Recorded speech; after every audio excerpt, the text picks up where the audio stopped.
this morning in Zechariah 9, chapter 9. Give you a few minutes to get yourself together. Let's put our phone on vibrate. A good 15 minutes trying to put it together. We have testimony service. Yes. At least another 15 testimony. You know, there's a lot of testimony. We want God has been doing something to the preaching and teaching that's been going in here. And what we want to do is to be able to release faith in this house. That's right. To know that God is able and God can. Amen. We talked about this morning that a lot of people are saying that the Bible is not real, it's a story. You hear. And even some church people, I believe some and I don't believe the other. It's like saying, I believe my girl half like me, and she don't. Either she loves you or she don't love you, or either he loves you or he don't love you. You can't halfway believe in the Bible. You have to believe in the whole thing. Tell somebody, you got to believe in the whole thing. Oh God, have mercy. You got to believe in the whole thing. Now, we're gonna look at one verse in Zechariah chapter 9, then we're going to go into the New Testament. Where's Minister Jermaine? Can you please go into the same scripture that we read this morning, Zechariah chapter 9. We're going to see that before God does anything, He speaks it. Because if He does not speak it, He will never going to do it. So we know the character of God. If God spoke something, to me the validity of heaven is real. I don't care who debates it, what pastors say different. If Jesus said hell is real, hell is real. If He said heaven is real, heaven is real. And I don't want to take a chance on trying to find out, differently from what He says. If He said it, it is so. So now we're going to look at we look at this morning as like Palm Sunday is a day of fulfillment of prophecy. Today is a day where God began, when He said some things begin to happen. And when we look in the book of Zechariah, he said something. Okay, Minister Jermaine, can you please read it, what it says? Rejoice greatly, O daughter of Zion. Shout, O daughter of Jerusalem. Behold, thy king cometh unto thee. He is just and having salvation, lowly and riding upon an ass, upon a colt, the foal of an ass. Oh my God. Now he said that, rejoice, O daughter of Zion. Shout. So he's saying that Palm Sunday is a day of rejoicing. It's a day where you begin to praise God. Amen. So I cannot be in my depression when I'm rejoicing. You see, the thing about worship, I can't be depressed when I'm worshiping. I can't be sad when I'm worshiping. I can't be down. But there's something He prophesied in the book of Zechariah chapter 9. He said the king is coming. And that was thousands of years, hundreds of years before Jesus actually come. He said there was a horse, there was a donkey he was going to ride on a donkey. Hold up, God spoke about the donkey before even the donkey existed. Amen. God, so that means that time is in His hands. That means that He knows your future. That means that He knows what will happen to you and what won't happen to you. That is why, in the light of what's going on between psychic and the prophetic, why the enemy try to fight the prophetic. Because guess what? The prophetic revealed the hidden things. He revealed what's been spoken. The thing about the psychic can declare it, but he cannot activate it. The psychic can tell you, I see Johnny coming, but you don't know how to get Johnny. But the prophet has the key to activate what was spoken in your life. Oh God, have mercy.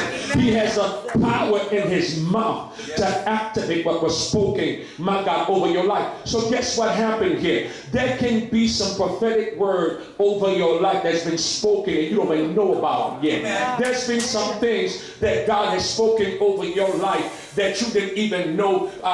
You totally forgot about it. It's been a long time. God told you He's going to bless you with a new job. He said He's going to give you a business. He said He's going to do that for you. But the thing I found about the devil, and that he tried to make you abort what God gives you.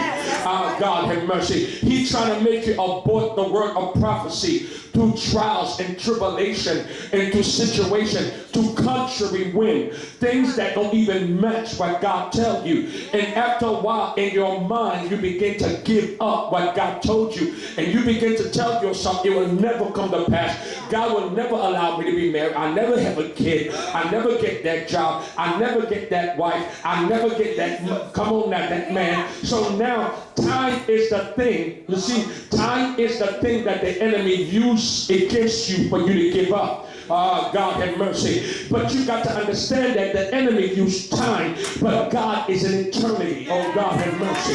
God have mercy. You see, the thing about time, anything that is in time is subject to change to the pattern of eternity. Oh, God have mercy. God, he's told them that they're going to be, the king is coming even before the king came. And he said that he's going to ride upon an ass, a colt of an ass. God have mercy. So that means that when this prophetic word came to pass, see, when the word come to pass, whatever was not in existence got to exist. Whatever was not in existence, because God spoke it. That's what the Bible said. Nothing shall be impossible to those who believe. That's what that means. That you got to understand. As long as I hold my believing, God will work a miracle for me. As long as I hold in my mind that God will do what he got to do, all I got to do is hold on. I don't know when and I don't know how, but I know that God will do it, because I serve a God who does not lie, because I serve a God who does not repent. If he said it, it will surely come to pass, because I serve a God who spoke the stars into being, who told the sun be, and the sun was. You can't tell me there's no God. The devil is a liar. How does the sun wake up in the morning? How does the season change? That means that God spoke a word. Even my God, nature had to keep on obeying him. All he got to do is speak it one time. The Bible said, once have I heard it, my God, twice. Why did you hear twice that echo? He only needs to speak it one time. When he speak it, and it was, my God have mercy. He don't need to go back and tell the son again and give you another command, because he said that my word shall stand forever. If I spoke it, it will surely come to pass. There's power in his word over your life. There's power when he speaks something. Yes, God, have mercy.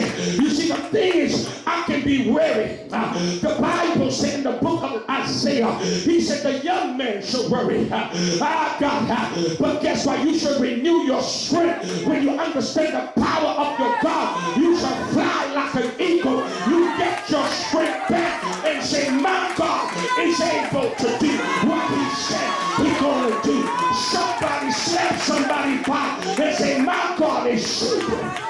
Come on, God. Oh God, oh God. Tell him he's able. He's able to do. He's able to do it. Because I understand what society and what the world is trying to tell you, that it got more power than God. But no. The economy don't got no more power than God. And I don't care who's president, but my king is sitting on the throne already. My king has been in existence before eons, before time, before anything that was called time. He lives in eternity, and he's mighty, he's glorious, he's a warrior, he's a deliverer, he's a way maker, he's a strength. And you got to know, oh my God, the Bible says those who know their God shall do wonders. The problem about the church, you don't know the God you serve. But once you understand this God that you serve, there was a young woman by the name of Esther. She understood that God raised me up for such a time as this. And I don't care about the dangers of which I had to deal with. And she began to say this. She said, if I perish, then I perish. Because I understand that my God is able to do what he said he's going to do in my life. I come up today to tell you, get your faith back up. Some of y'all have left your faith in the side of the road. You think that when God is about to do something over your life, he deposit a word in you. He deposit a word in your spirit. You got to tell somebody, all I got for my life is a word. All I got is a word. All I got is a promise of what he told me he going to do. I don't got no evidence, but I can trace his work from his past, oh God. Experiences what he done for somebody else, that he will do it for me. So guess what? While I wait on God to move, I'm going to keep my mind, keep my soul, keep my spirit, because I know that though I tarry, I wait for it, because guess what? He will do it. The Bible said that in the book of Zechariah chapter 9, he said your king is coming. And I told them this morning, it takes a little slower if he was driving a horse, but he's driving a donkey. But the donkey represents all the things that don't work in my life, all the things that I don't get my deliverance yet, my peace yet. I didn't get my promise. But guess what God is doing? He's sitting under unuseful things in my life. He's sitting under sicknesses and the diseases. But guess what? Some of y'all, when somebody asks you, you ask them to do something. The term that you use is that he's sitting on me. He's not doing what he said he's going to do. But the thing about it is this. God is faithful. When he sits on you, he's ready for the right time for things to begin to develop for your life. You better slap somebody back and say, God is developing some things I don't have a clue to. God is developing some things that I don't have a situation to understand. Just tell God. You better tell somebody, don't talk about me yet. You have not seen my development. You have not seen what God is doing in secret for me. Don't throw me away yet. Don't cut me out yet. My God, it may look like I'm losing, but my God is working something for my good. You see, Joseph needs to understand and say, he meant it for evil, but God, tell somebody, but God meant it for my good. All right, now let's turn our Bible into Matthew chapter 21. We're going to gotta slow down.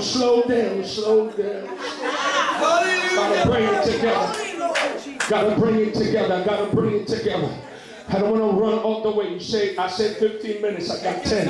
So let me slow it down just a little bit more.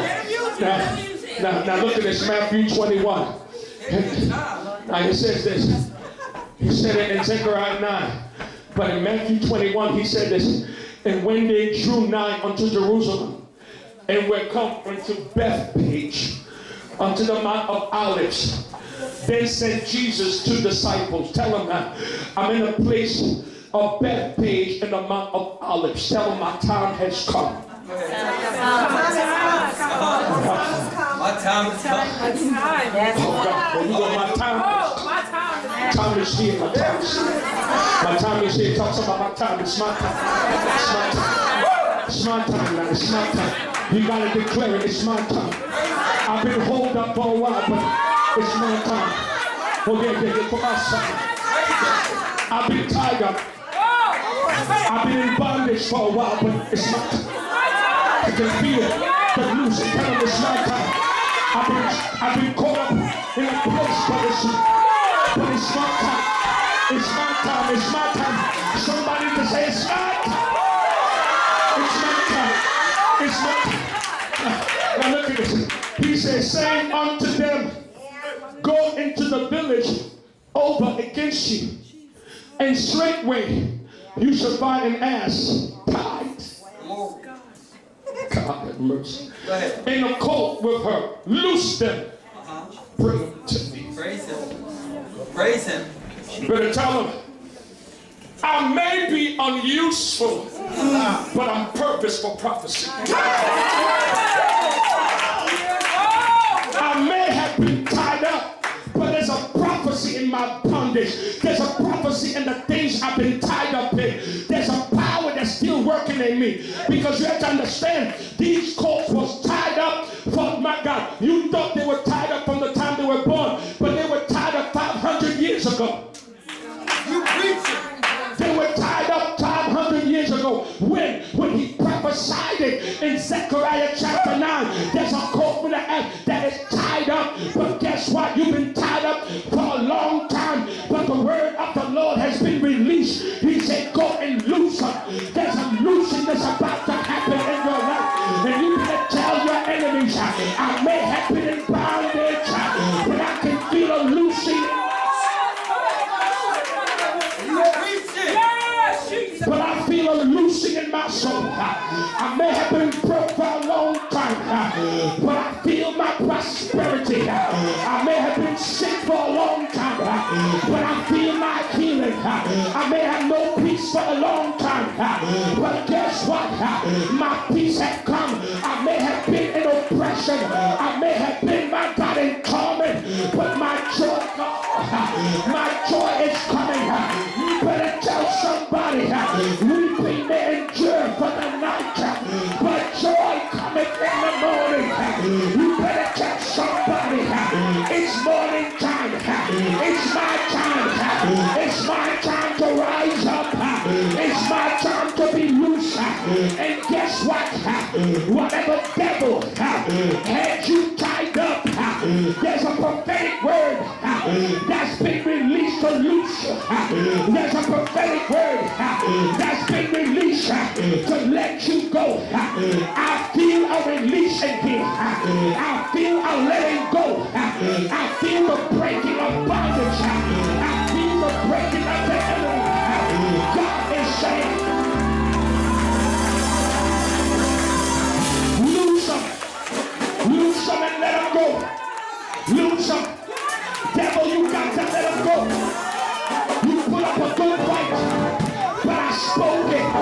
You put up a big fight, but I decree it. No one can stand the word of the Lord. No one can hold back the word of God. Tell somebody, release me and let me go. I don't know what got you this afternoon, but whatever it is, whatever bondage, spiritual or natural, God say, shake yourself. You know what that's the kids used to do? Loose yourself and let yourself go. Loose yourself. You say, I'm about to give a dance just for you. Loose up. You got to praise on it. You got to say, let them go. Loose up and let them go. Come on, loose up.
Look at verse 3. It says, if any man, right? If any man say out unto you, if anybody say anything unto you, you shall say, the Lord have need of them, and straightway he will send them. Look, if anything trying to stop your blessing in this season, trying to stop your deliverance, trying to stop your peace, the thing is that you got to loose me because the Lord have need of me right now.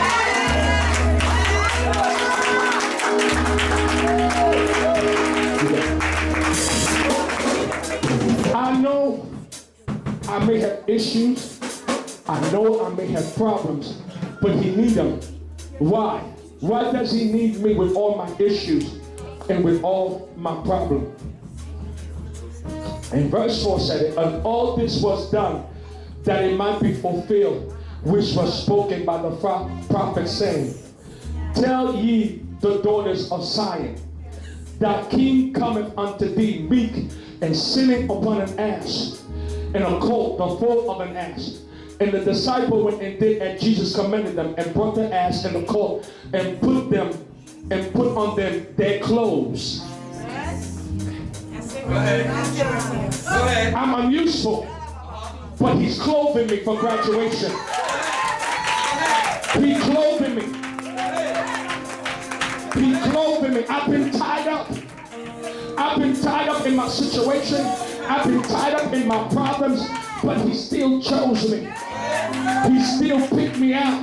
I'm not perfect, but he picked me. He gonna do something with my life despite of me. Despite of my issues, despite of my problem, despite of my situation, he chose me. And guess what they did? They dressed up. Amen. In your bondage, you've been naked. You've been without. But now in this season, God is about to dress you.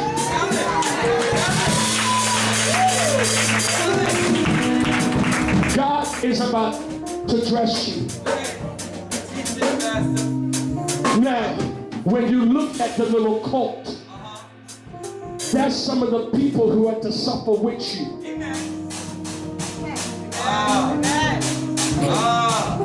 Because that colt had a kid.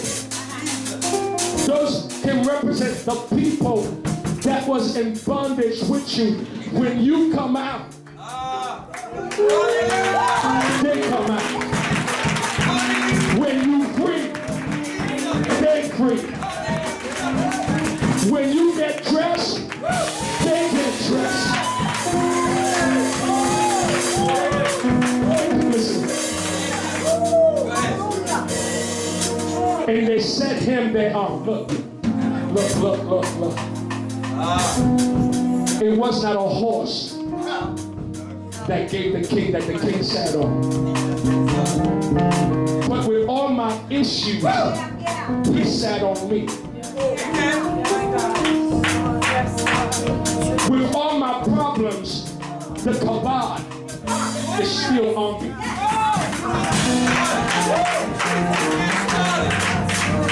You were, it seems in your life you had no purpose. Praise him.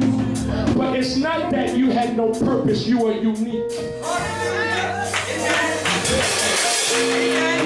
Not everybody could have sat on you, because this was a donkey that nobody sat on. Everybody else got sat on except for you.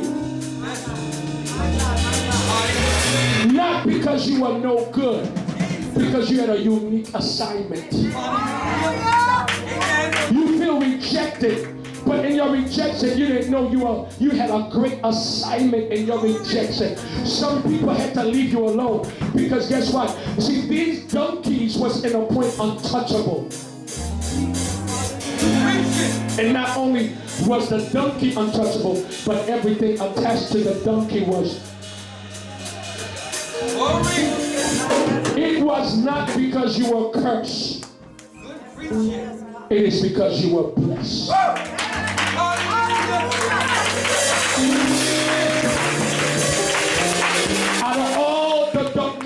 Jerusalem Praise Him.